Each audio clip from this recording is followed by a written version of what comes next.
Now, Intellectual Devourer number 3 is going to make an attack on Olive because that's the closest Bring it. enemy. So the Intellectual Devourer is going to make an attack with its claws first against Olive, and it rolled an 8, so that absolutely misses. But my God. it has multi-attack, so it is going to target a creature within 10 feet that has a brain, which is Olive. So Olive needs to make a DC 12 intellectual saving throw, or else she will take psychic damage. So please. So stupid, though. Oh my God. Yeah. All right. She has a -3 to this. Let's hope and pray. So we need at least a 15. That is a 3 on the dice, so it is a total of 0. No. All right, let me roll the damage here. While I'm rolling the damage, mechanically, you really are attacking a spell that has overcome Olive. So Olive's brain is. Wait, does Olive's form have a different intelligence than? Both her and the bestial spirit form that she's in have a -3 to intelligence. Okay. Yes. Animals. Animals. Yeah. Can you roll me 3d6, please? I can. Bunch of ones. I got 2 1s and a 6 for a total of 8. A total of 8. Okay, so, first off, unfortunately, from that, Olive takes 18 psychic damage. The 18? Yeah, it's 2d10, and I rolled an 8 and a 10, unfortunately. Now it says she's got 4 hit points left. 6 hit points, because you remember you restored 2 from that other hit. Oh, right. So she has 6 hit points left. Now, because you rolled, what's her total intelligence? Not the modifier, but just the raw number. On her character sheet, it's 5. On the bestial spirit, it's 4. Either way, what you rolled an 8 total with those 3d6, correct? Yes. So with the Intellect Devourer, it says if the total of the 3d6 equals or exceeds the target's intelligence score, the intelligence score is reduced to 0. The target is stunned until it regains at least 1 point of intelligence. So she's just stupefied. Yes. It's kind of the bestial spirit is stupefied. Right. Yeah. Okay. Magical devours... Olive is like splayed out on each of her legs, just like drooling, like a possum just playing dead. Kinda. Yeah, exactly. So, if the Intellect Devourer is defeated, that devoured intellect will return to Olive. But so she is currently stupefied. I'm going to write here, intellects equals 0. And so that is the Intellect Devourer's turn. It did move to do that, and so it is directly north of Olive. It moved 5 feet to the side. So Eremos and Castan now around that corner, you do have line of sight on it when your next turn starts. So now we go to Veracus. It is Veracus's turn. You are 20 feet to the right of Shield Guardian 5. What would you like to do? Which is the Shield Guardian that got jacked up? The one that got chucked through the barrier? Yeah. That one has moved outside of you guys' line of sight. It kind of moved up on the other side of that barrier that Olive is on the right side of. Got it. Okay. So you can't currently see it. And it's weird that it moved to the opposite of all you guys, almost as though it's going to protect something. Oh. Okay. Yes, but you currently do not have line of sight on that one. Okay. Actually, that is not the most damaged Shield Guardian.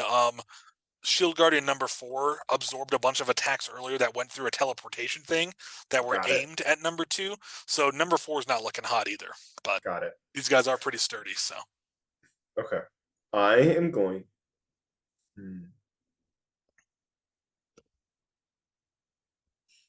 I don't like any of my options. I think you can do it.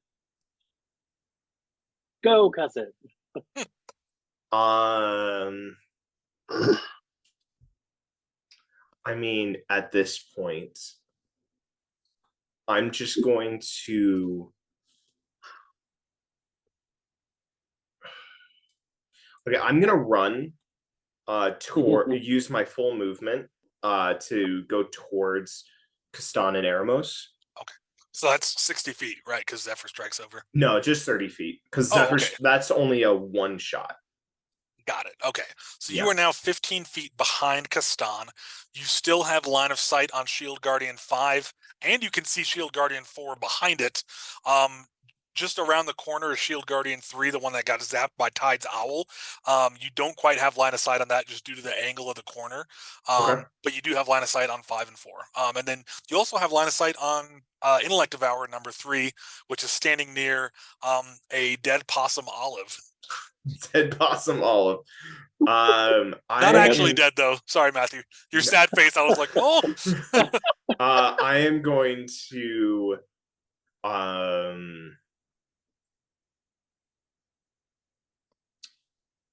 Okay. I got it. While you're deciding, I take a picture of my cats playing with my dice tower, and it's very cute. No, you're good. Give me 1 second. Pet photo shoot. Aru, do you want to roll the dice? Oh, good boy. I had to film that for TikTok for later. Couldn't resist. I'm back. You're good. I am going to go ahead and then utilize my. I'm going to use my bow. Okay. And I'm taking out another one of those arrows. And I'm just, you son of a bitch, you better. You're gonna hit. You're not gonna give me a headache. I'm gonna. How many of these do you have left, by the way? I think you've used. No, so you have 2 left. Cool. Yeah. Better find out what cool thing they do before you run out. I know. Imagine if you shoot off all 4 and they just give you a headache. These were the worst magical items ever. The Mound of Volcarion, everyone. The Mound of Volcarion. Mound of Volcarion, full of headache arrows. Yeah. And I'm going to shoot at the Intellect Devourer. Perfect. Roll an attack first off with that, and if it hits, we'll roll the Wisdom save or Int save. 24. That absolutely hits. So please roll me a Wisdom or Intelligence saving throw. Get it done. You got this. Okay, let's go. Thank God. I'm so scared. What is it?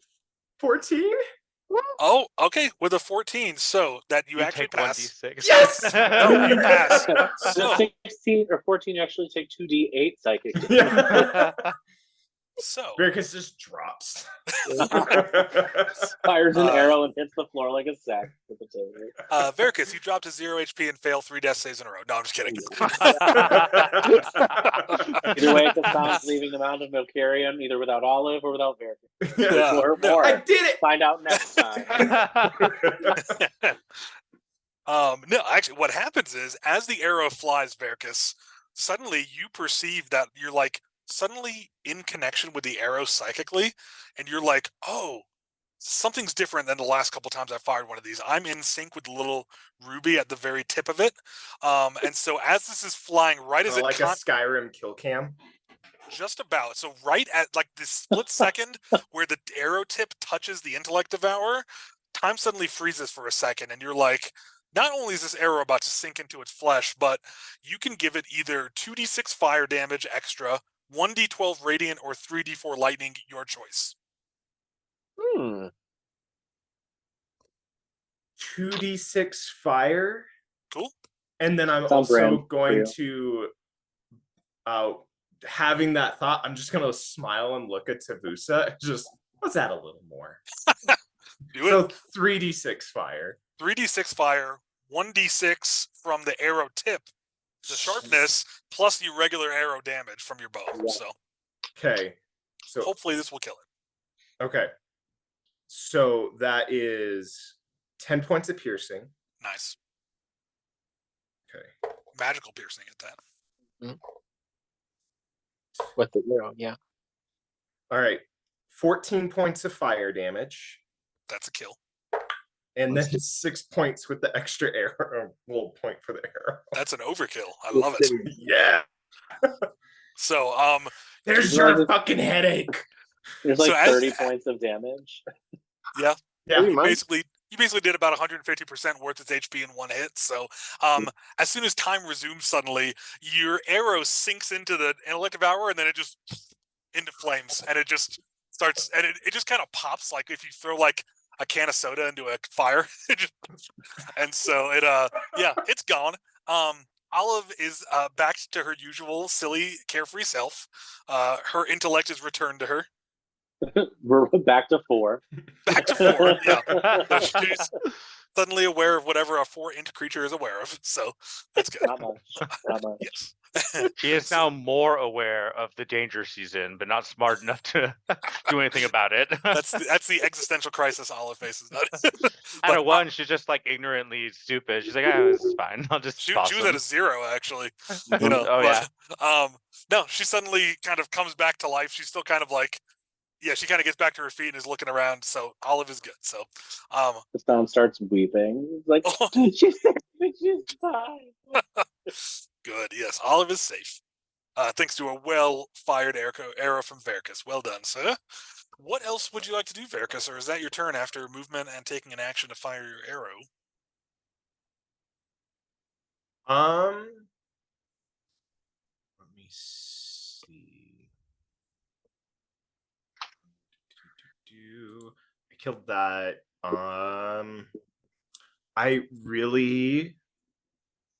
I don't have anything else I can do. So what I'm going to do is I'm going to put away my arrow and have my blades out ready, in case one of the shield guardians comes after me. Perfect. Because keep in mind the hallway that Eremos and Kastan and Verkus are in is just wide enough to where Shield Guardian could enter into there and attack you. So cool. All right, great turn, Verkus. Next up in the order we have Kastan. With tears of joy streaming down his face that Olive is okay. He stands next to Eremos. You do see that the last intellect devourer you guys have encountered is destroyed. You can hear that behind you, closer to where Verkus is, that there are shield guardians moving slowly but loudly towards you guys. What would you like to do? I think I'm going to run up the 30 feet that I can, to be right next to Olive. I'll use my action to dash another 30 feet ahead. Olive will follow me, so we're going to be like neck and neck essentially. Okay. Just to see kind of what I see further up. Cool. I am going to send you an updated map with what you see. Sweet. New map coming for everyone. Let me make sure that is properly framed. Yes, it is. All right, I'm dropping that into the Discord right now. So as you go forward, though, you just kind of see that this kind of wall that you've been seeing is essentially a triangle shape, and that further up ahead of you, there is a hallway that looks like it leads this large chamber that you guys have been in, but to your left, there is an area that you kind of haven't had line of sight on yet, so you're not sure what's over there. Olive's used her movement. She'll take the dodge action, and I will end my turn. Okie dokie. So you guys are further ahead, and that is a good turn. Tide, it is your turn. You are further away from everyone. You are near Shield Guardian number 1, but you are protected from it due to the spatial constraints around you. What would you like to do? I am going to I'm still looking through my owl. I know that no matter what I do, if I go northward, I'm going to end up in that weird thing that Kastan went through. So I'll blindly walk that way until I feel myself teleport. Okay. So it takes basically your full 30 feet of movement to move to that and step out. So you are going to be, if you look at the map I just sent you guys, that little squiggly square that kind of makes a triangle with Shield Guardians 4 and 5. You are just in the square north of that little squiggly area, if that's cool. In that, yeah, that little hallway, right? The where they don't fit. Yep, correct. Yeah. Yeah, so you are now, hang on, 10, 20. You are 35 feet down from Verkus. Okay, and then I make a wisdom save. For this one, no. Or wait, yes, this one does have the wisdom save. Yes, please make that wisdom save. What wisdom save? Never mind. I got a 15. With a 15, you still do take the 2d8 psychic, unfortunately. Dope. It is a DC 18, is what I made it. Damn. Which was a little harsh of me in retrospect, but here we are. So. I rolled an 8 and a 5. Oof. What's with the 13s this session? The lucky number. Ugh. So I've done that. I think I can safely stay where I'm at now. Actually, yeah. Keep in mind this little hallway you're in. If you move more than 5 feet forward towards Verkus, you would be exposed to where Shield Guardians could touch you. But at your current location, you are protected. Yeah, I'm like keeping in mind that probably. Well, I just didn't know that going through, but now that I don't see it. Never mind. I'm blind. I could just picture you walking backwards as you're looking through your owl, like, here we go. And then just suddenly like, major migraine. I don't want to do that yet. That's going to be a bad idea. Uh-oh. Are you sure? If I was going to do that, I would have done that where I was before. Well, now I'm curious. What difference would that have made? Huh? What difference would that have made? That's, I guess, technically true, but let's see. Let's see. 5, 10, 15.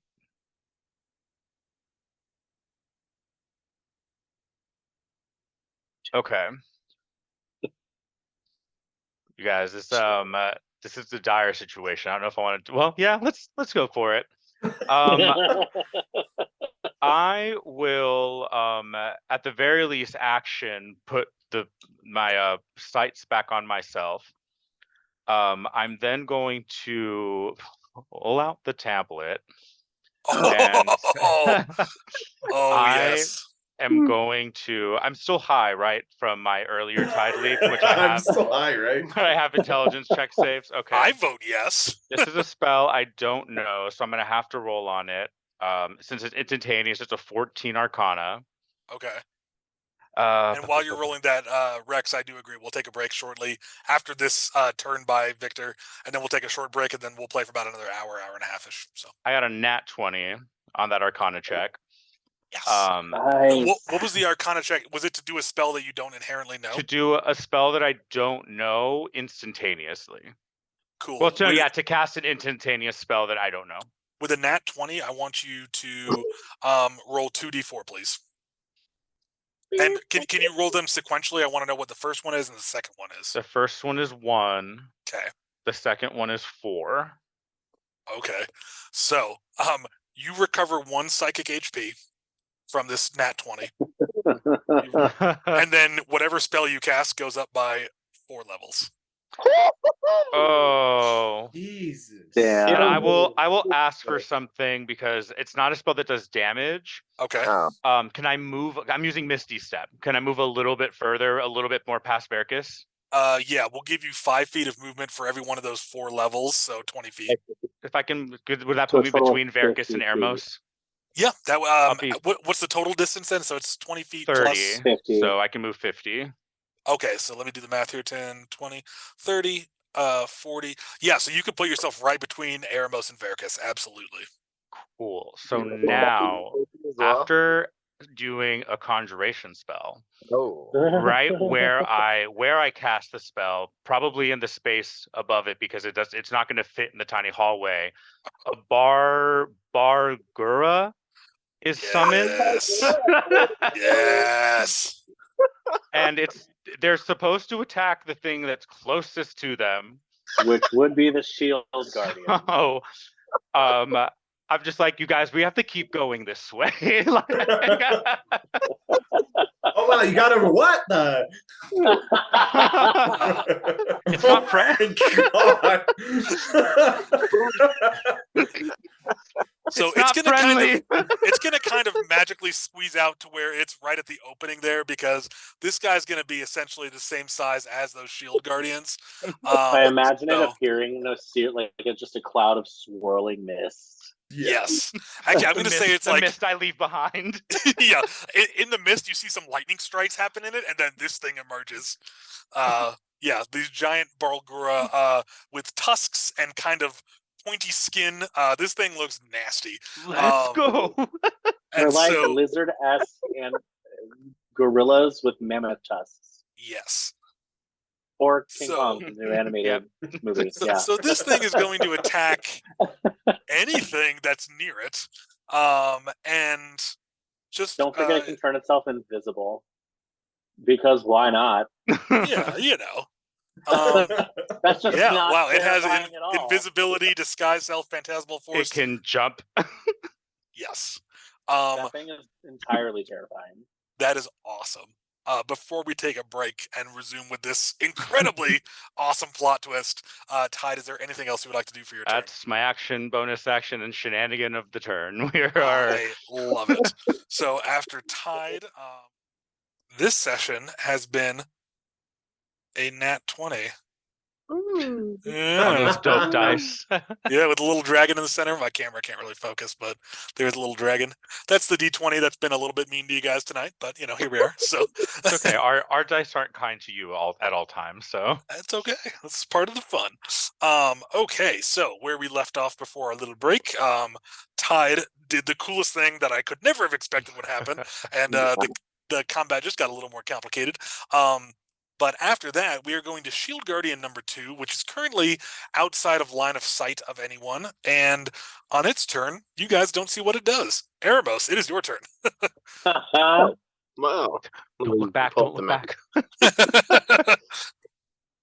You do, Eremos, as your turn starts here, as a giant Barlgura erupts from behind where Tide was. Now suddenly Tide is about 5 feet from you, between you and Verkus, and there's a giant new creature in play. So Don't worry about it. It's fine. That seems like the opposite of fine. It might not be fine. My paladin senses are tingling. Yes. My lying senses are tingling. Barlgura are a type of chaotic evil demon, so your paladin senses would be your spidey senses going through the roof right now, Eremos. You're like, okay, this just escalated a lot. Well, my original plan was to follow Kastan arbitrary north.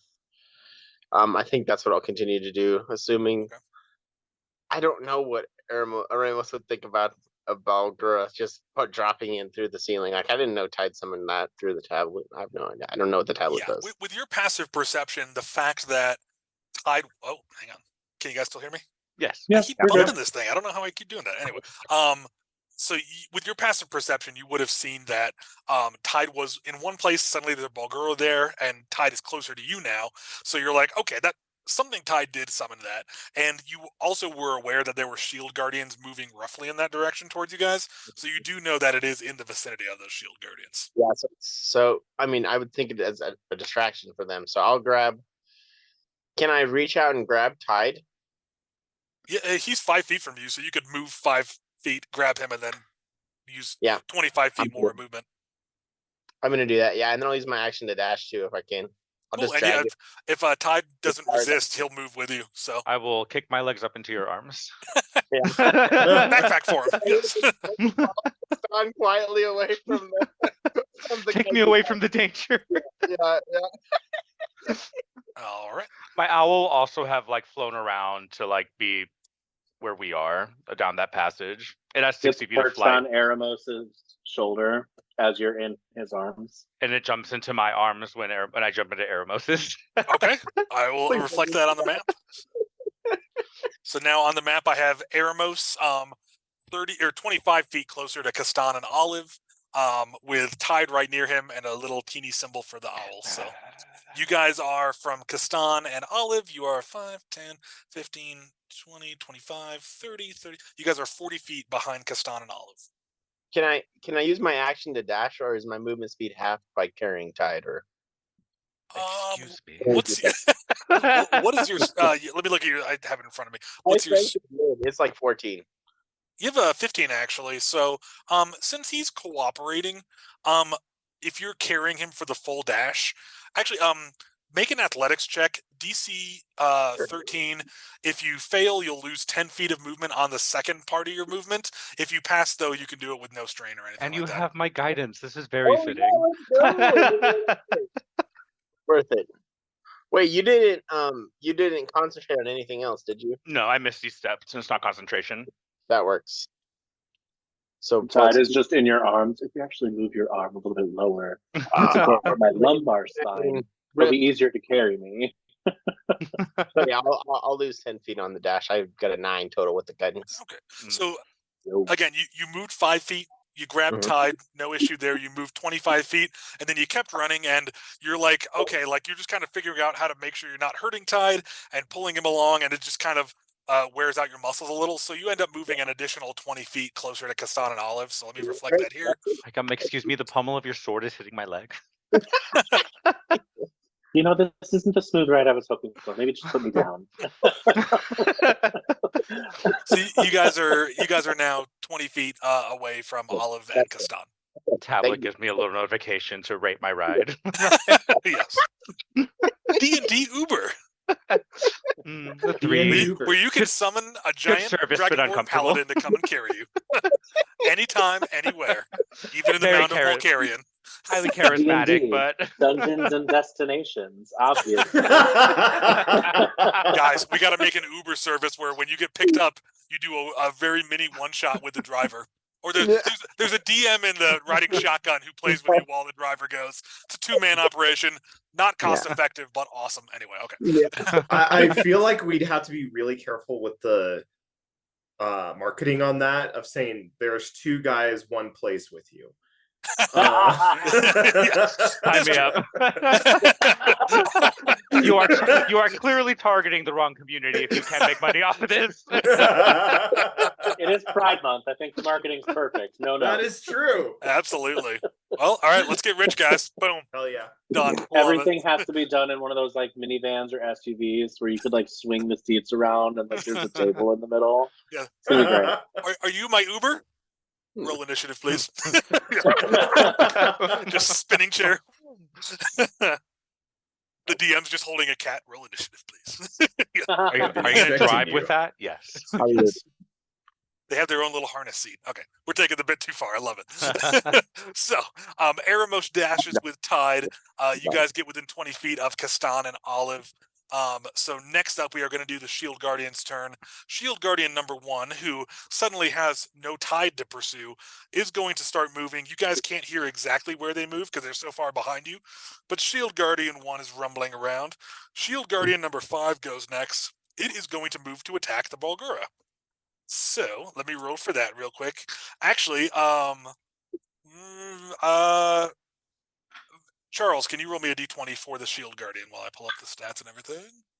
I rolled a 10, natural 10. Natural 10. I have the bugger stat block if you want it.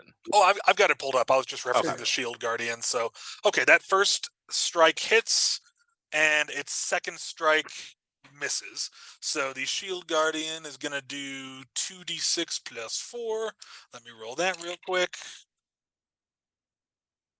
Okay, so the Bulgura takes a punch. You guys, it doesn't look like a major punch, but it still does some damage.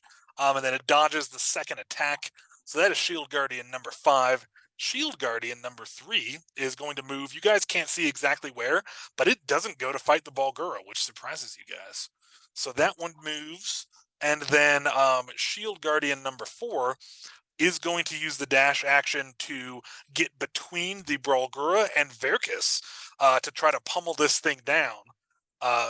Anyone who has line of sight on the Bulgura and those Shield Guardians, with your passive insight, you would think, oh, whoever's controlling these Shield Guardians is afraid of the Bulgura. So they're taking actions to hem it in and fight it. So I was guessing that too. I was just like, if they can see through these things, they probably don't want this thing running around the dungeon either. correct. So, wise tactical decision by Tide. That is awesome. So Shield Guardian number 4 uses the dash action, and something's about to happen here. So, okay. So Kastan, with your passive perception, you feel just the faintest tingling that within 50 feet of you, some kind of magical spell was just cast, and a pretty powerful one.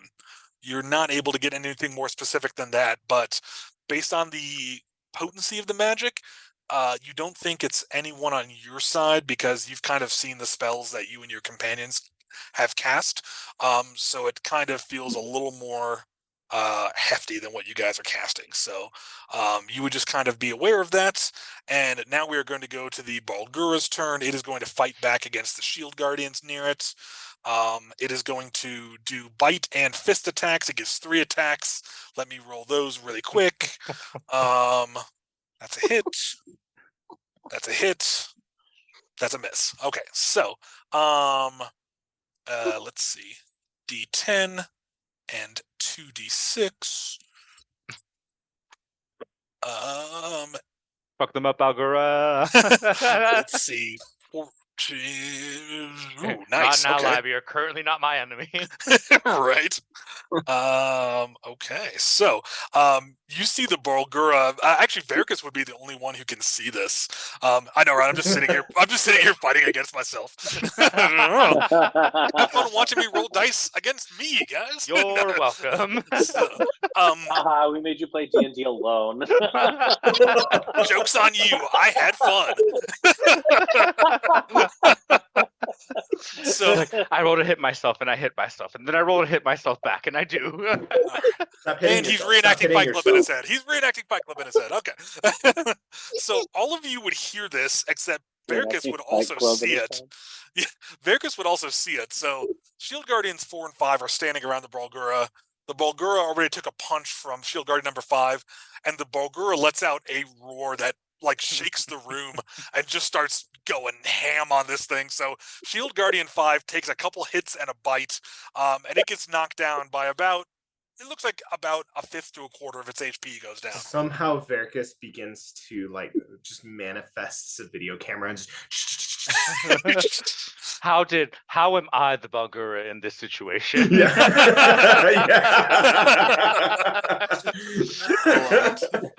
And then I bit the Shield Guardian and took a punch at Almost it. like I was possessed by some large, chaotic, evil demon. I love No, it. I bitch slapped the Shield Guardian. And it went down. No. So, that was awesome. Verkus, it is your turn, ironically enough. So, what would you like to? You are 10 feet behind Shield Guardian 4, and it has its back to you as it's trying to contain this Balgura, along with Shield Bitch Guardian slap 5. the Shield Guardian. Do it. You would get a flanking attack because you are on the opposite side of a thing that is hostile to Shield Guardian 4. So you would get flanking if you attacked it. It's not your ally, but it's hostile to the same thing you're hostile to. Exactly. And it's 10 feet from me. Correct.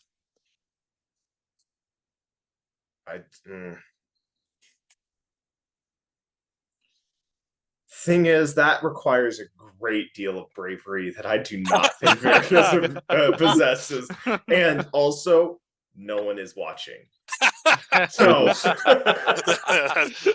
that, as he thinks about this, he looks down, he thinks about it,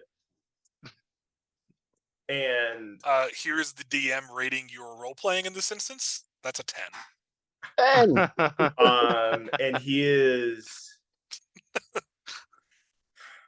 Hold on. Sorry, I gotta look at my inventory because I'm gonna start doing the Olympic style for when you guys role play. I'll be like 10. Everyone hold up your cards. The German judge with a 3.5. 3.5. See.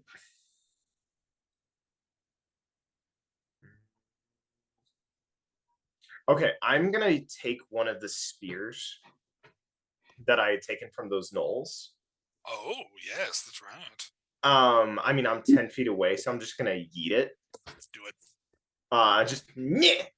It's like, You get advantage for flanking. Oh, great. Oh, that's not better. So that is strength modifier plus my.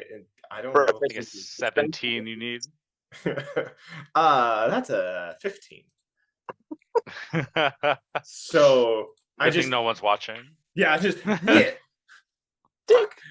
I totally hit it, guys, and I just run.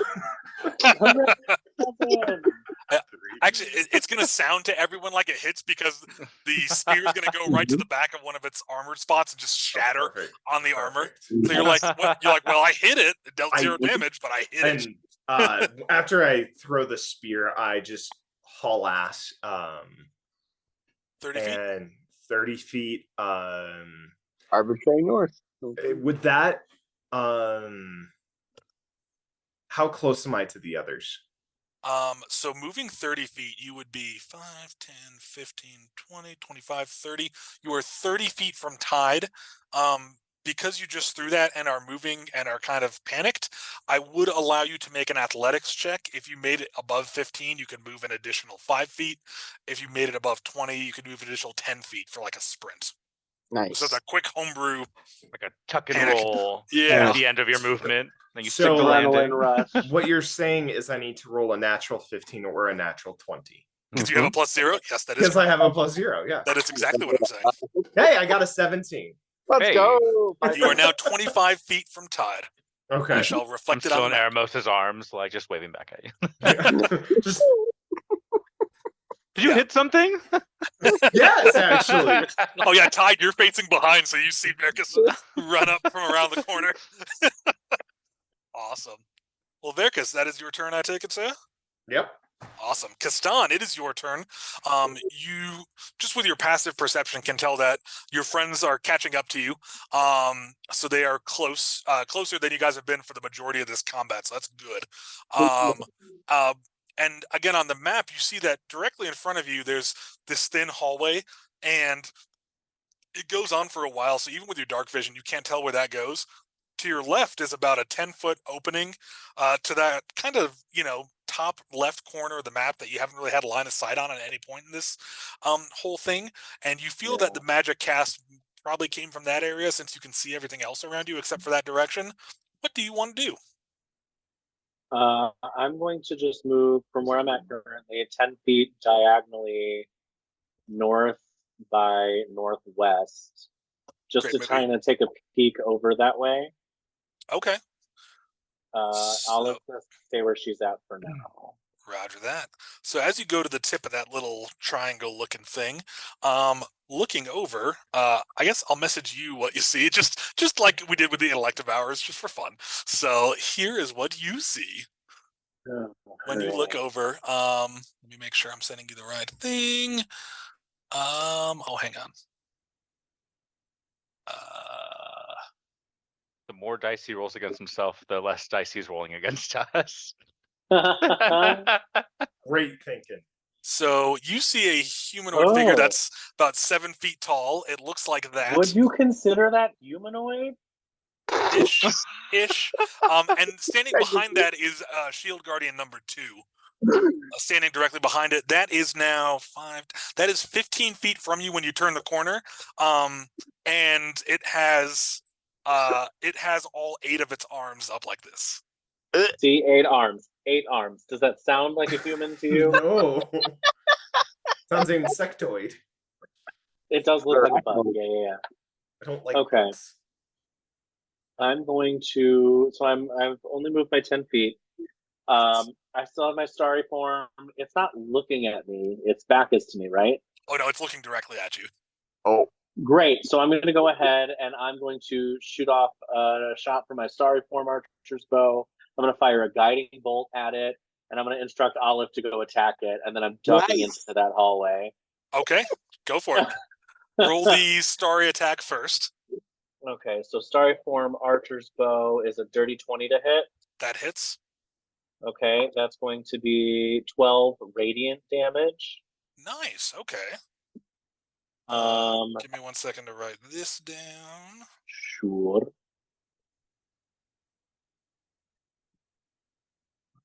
You said that was 14? 12. 12. 12. My bad. Okay, cool. Cool. So you fire and you hit it, and it staggers back, but you look like you feel like you didn't do that much damage, like less than 10%. Oh boy. Okay. That is a 24 to hit on the guiding bolt. That absolutely hits. So I know that'll give advantage on future attacks. Does that also deal some damage? It does. Yeah, it's Nice. gonna do. 46. Damn, It looks like 11. depending on... Yeah, it turned out to be 11 radiant damage. Nice. So that was pretty much the same hit as your Starry Form in terms of damage. So you hit it with a follow-up attack, and it staggers back, and it lets out a very bird-like like angry sound. It's weird because this is the first thing that you fought besides the intellect devourers that seems biological. Seems like it's there in the flesh, whereas the shield guardians are magical constructs. So yeah. All right, and then I'll move the rest of my movement to get into that hallway. I should have 20 feet of movement left. Okay, I got to look up a spell thing really quick here. You run into a wall. Okay. Yes, a magical wall. So let's see. Nothing can physically pass through the wall. So you run into it. I need you to roll a Constitution save, please. Okay. Let's see. Con save. I only have a +3 to this. It's not a super high DC. It's just to see Well, how I got much. a 10. Okay. So I need you to roll 1d6, please. Oh, doggy. Hi, Nugget. 3. Okay, so you take 3 bludgeoning damage as you run face first into an invisible wall. Let me roll my Constitution save. Okay, we're good.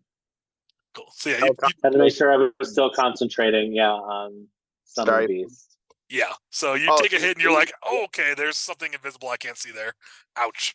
I take 3 damage. Yes. I'm going to Okay. send you guys really quick an updated map here.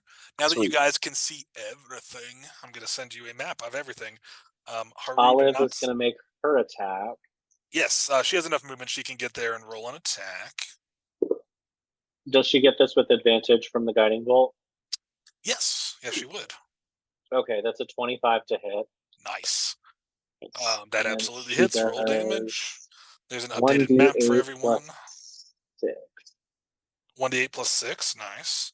She did a total of 14 damage. 14. Nice. Okay, let me give me 1 second.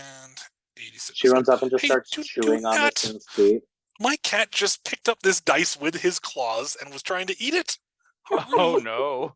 Dear. All right, you get to be on the podcast. Say hello to everyone. Say hi. Meow. That's Haru. That's Haru. All right, Haru. Chunk Okay. it.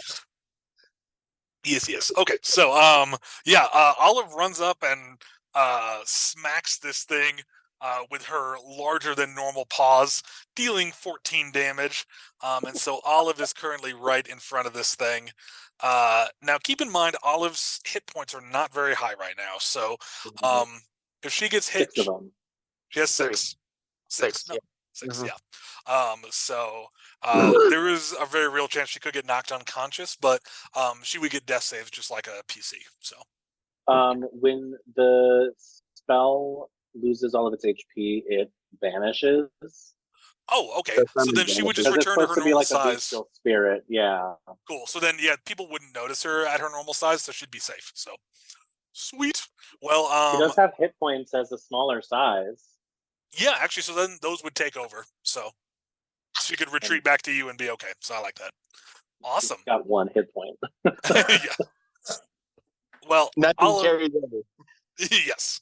Yeah. But 1 hit point nonetheless, so she will be conscious. So, Kastan, is there anything you and Olive would else like to, anything else that you and Olive would like to do for your turn? No, that's everything we can do. I dig it. Tide, you are up next. You are right behind Eremos. You do perceive I imagine you turn your head as things are going down, and you see Castan turn a corner, fire off some spells, and then run towards this hallway you can see, and just stop as it looks like he runs into nothing and just stops. And then Olive turns the corner, and you hear some tussling happening. What would you like to do, It's like Tide? watching a little kid run into a mirror in a fun house. Exactly. Okay. I love that. I think what's going to happen is I is going. Eremos is taking damage. Are you the only one who's taking damage? I think a few everyone others has might have taken some psychic damage. We I took psychic okay. damage from myself. Yeah, from your arrows. Yeah. And then I also took psychic damage from earlier. We need to make a Patreon where people who pay can see our Discord channel as we play. just all the GIFs we're posting. Or GIFs, or however you say it. Yeah. I will move into diagonally to the right. I'll move my 30 feet kind of like into that. Diagonally to the right? Not to the left? Not like Castan's to the left. You want to go to the right? Yeah, I want to go a little bit more to the right. Like as kind of everyone comes up in this direction, I don't have enough movement to get around the tip of the triangle.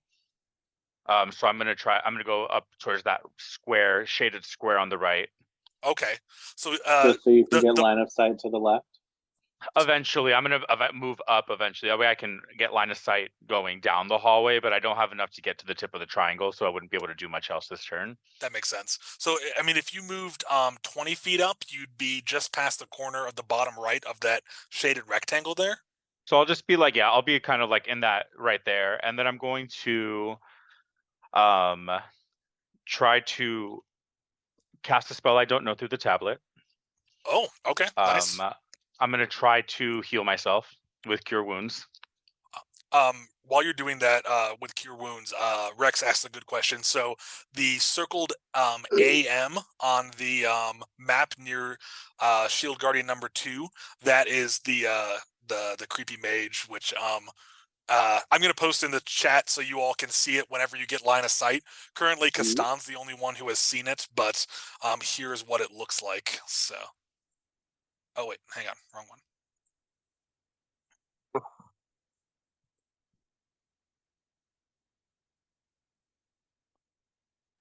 It's this one. Oh yeah, we haven't seen it yet. There you go. No. Yum. Yeah. No. I passed the Arcana check to successfully cast a spell I don't know. Nice. I'll cast. This is the D4 to upcast. Perfect. Ooh, it's a 4. Ah. So it's a 5th level Cure Wounds. Oh. But also, everyone within 60 feet of me. It's so is it the spell slot, the original spell slot? I think we ended up deciding, or is it the upcast spell slot effect? Because this one is It'll be the upcast spell slot effect. Okay, so it's so everyone else within 60 feet of me should be all of us only gets 5d6 HP back. Yep. That affects all of you, so including Olive. Yeah. I'll roll that for everyone gets the same amount, right? Yeah. Okay, I'll roll it then. That's great. 6, 9, 10, 16, 18 HP back to everyone else with that. Sweet. Amazing. That'll Olive also now has 24 HP, and then Olive will get her HP back as well. Sweet. And then that's more than enough to get me back up to what I needed. I'm sure. I love it.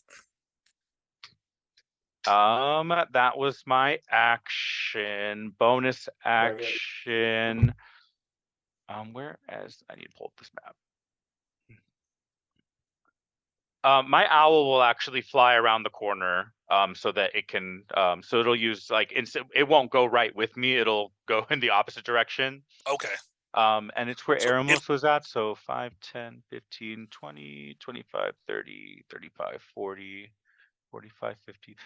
So that pillar that is to the left of AM and 2, it'll be above that pillar. So they can't see my owl. My owl will be right there.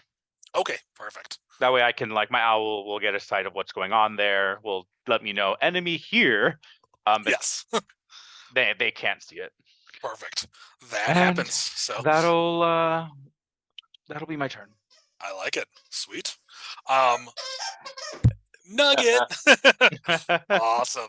So I'll be muting again. Oh, you're good. No worries. So Kastan, and then tied through your owl, you see Shield Guardian number 2 move around this creepy multi-armed mage, and it goes to attack Olive. Olive's AC in this form is going to be 13. It's how much? 13. 13. Roger. job. That's a good. If you guys want to answer that while I'm rolling for the Shield Guardian really quick, Rex poses a good question. For Victor. Or yeah, for Victor, yeah. Okay, so one Oh, of the yeah, I haven't used my bonus action, so if you want, before I moved, I could have shoved you 10 feet in that direction. I would like You wanna- that, yeah. Is it 10 or 15? Let me make sure how much I can move you. yeah, you can totally do that for sure. Oh, be moved. Oh, it's only 5. Well, I'll move you 5 feet anyway. Better than nothing. Sweet. So 5 feet in which direction, Eramos? Just yeah. Or yeah, north. So I would have like come out of his arms, then pushed him 5 feet in the direction of the action, and then I would have gone away from the action. Yeah. Excellent. That happens. As that is happening, Shield Guardian number 2 kind of moves around its mage protector, and it takes 2 swings at Olive. Olive dodges the first one, and then catches the second one right in the side. Takes 11 bludgeoning damage. So her enlarged form is at 13 out of 30 HP right now. Okay. He's tanking. I'm not even doing it. I'm not even tanking. Yep. And then Eremos, it is now your turn. If you wanted to round that corner to see what's going on, it would take 5, 10, 15, 20. 20 feet would put you right at the edge of that triangle, the top point. 20 feet. Okay. I will definitely do that. I'll head towards the action. Sweet.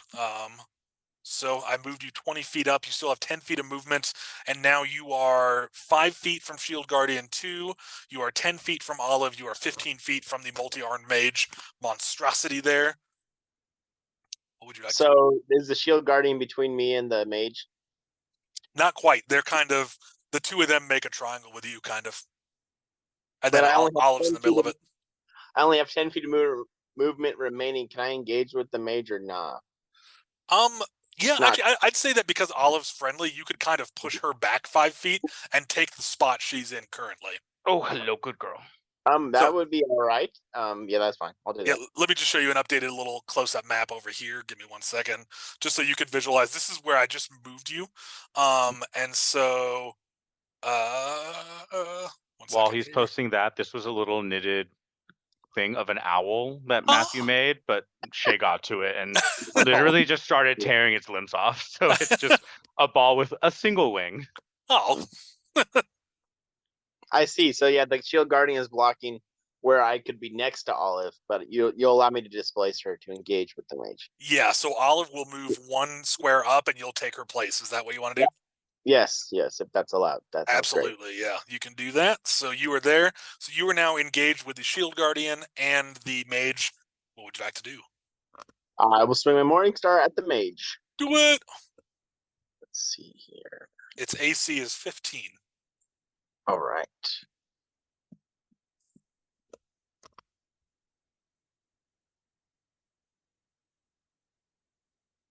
Natural 3 will not hit, so It will not now. that will be my turn. Okay. Damn. But you do draw its attention, so that is good. Now Eremos, Shield Guardian number 1's going to take a turn. You guys do not. You guys hear Shield Guardian 1 move, but you're not sure where it is. It's pretty far from you, which is nice. Shield Guardian number 5 is going to take a couple swings at the Barlgura. And let me double check the Barlgura's a 15. Okay, so one of those hits. That's gonna give us that's 14 damage on the Barlgura. So that's gonna be that. And then after Shield Guardian 5, Shield Guardian 3 is going to move around the corner. It is now 10 feet behind the mage. So Shield Guardian 2 and 3 are the ones kind of going to protect their master. Shield Guardian 4 is going to attack the Barlgura. That hits. That hits. Okay, so that's going to be 8. Plus 3 is 11. Plus 8 is 19. The Bulguro is getting kind of messed up. You guys just hear some. You guys hear some vicious pummeling in the background. So you can hear the Bulguro roaring as it fights off 2 shield guardians. The mage is going to go next. We're getting close to Veracruz's turn, but the mage is going to go next. And let's see. Please don't hurt me. Okay. Oof. Okay, it's gonna do that. Can Eremos, can you roll me a d6, please? Not in a good way. I'm rolling it. Rolo. 6. Damn it. Okay. That is the opposite of low. Roll it at disadvantage. Okay, no, that's fine. I need Fine for you. Matthew, you'll be rolling for Olive. Rex, you'll be rolling for Eremos. I need both of you, and actually, you'll be rolling for Castan as well. So Castan, Olive, and Eremos need to make an intelligence saving throw as the mage casts Mind Blast in a 60-foot cone towards you guys. 16? Come on, Thomas. 16, you succeed. Actually, Eremos, that's good. Okay. 15. Okay, so on good news, Castan got a 21. Nice. In bad news, that would be a nat 1 for Olive. Oh, So Ooh. for a total- negative For a 3. total of -2. Oh gosh. Okay, give me 1 second to roll here for so Castan and Eremos both pass, and that's great. Olive's brains are just getting scrambled at this point. Yeah, this is not great, but you know. I didn't think this would happen when I decided to throw her into combat. That's true. So let me okay. Olive's animal spirit form is shattered, and she returns to her normal form with 1 HP. Did it do enough damage to take out that 1 HP? Correct. It did 20 damage, which she had 13 HP remaining. So it did 20 damage of psychic damage. And then it says the target is stunned for 1 minute, but because the spell reverted her back, I'm going to say that she is not stunned for 1 minute. You literally just see her. Yeah, Charles. And now she's so tiny. Yeah, she's boop. Yeah, for a second, like Eremos thinks, oh my god, it just disintegrated Olive, but Olive's tiny and back on the floor, so she's safe. And she's so small, the shield guardians and the mage are not gonna pay her any mind. They think they have defeated whatever she was. So They did. Yeah. So Technically, yes. it did, yeah. So that is the mage's turn, or actually the mage gets 1 more action, sorry. And so after doing that Mind Blast, it is also going to cast Confusion on Eremos. Eremos, I need you to make a DC 15 Wisdom save, please.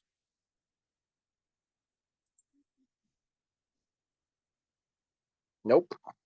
Ooh. Uh-oh. Nope. Okay, so give me 1 second here. You weren't supposed to copy Olive's nat 1 roll. Come on.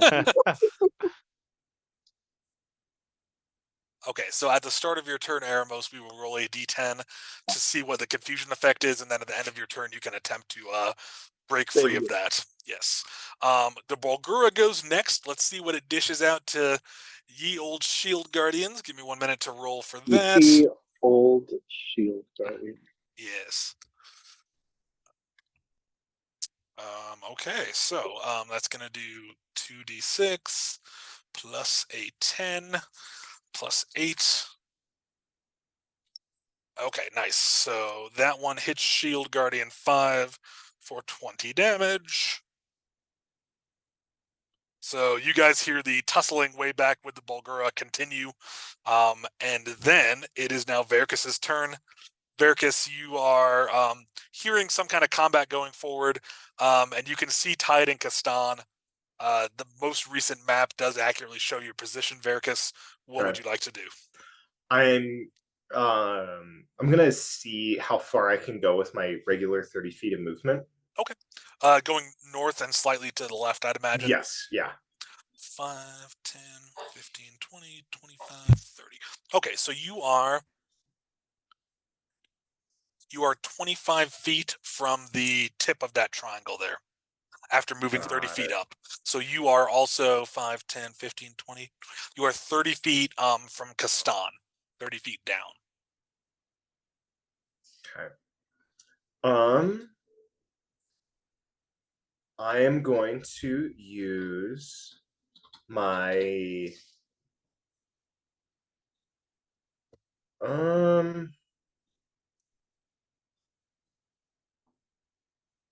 Rex, that is correct of what Kastan did. He ran into an invisible barrier, yes.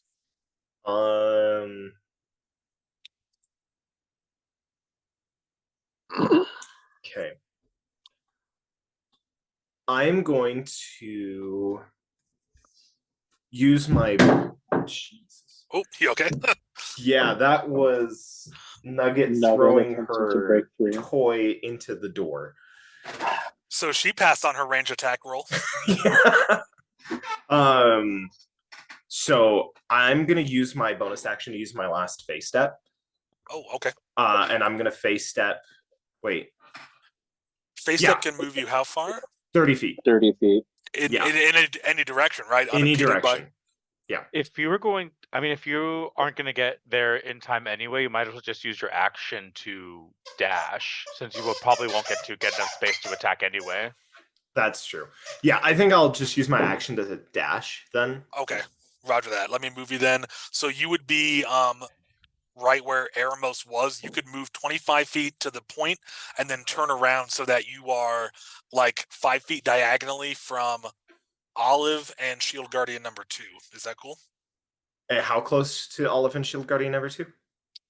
Here, I'll post a map of where I would have moved you just now. Okay. Let me know if it works for you.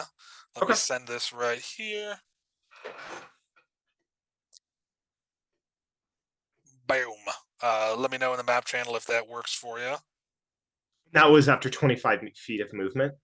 That you moved 30 feet, and then this is if you dashed an additional 30 feet. Got it. Okay.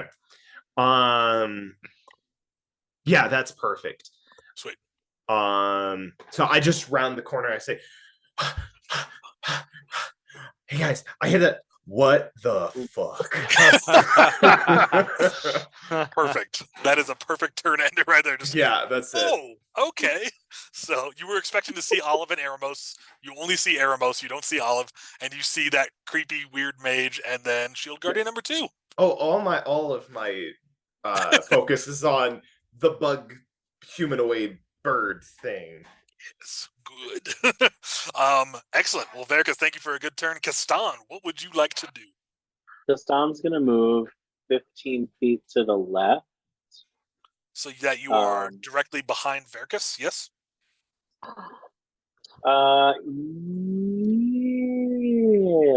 Yeah.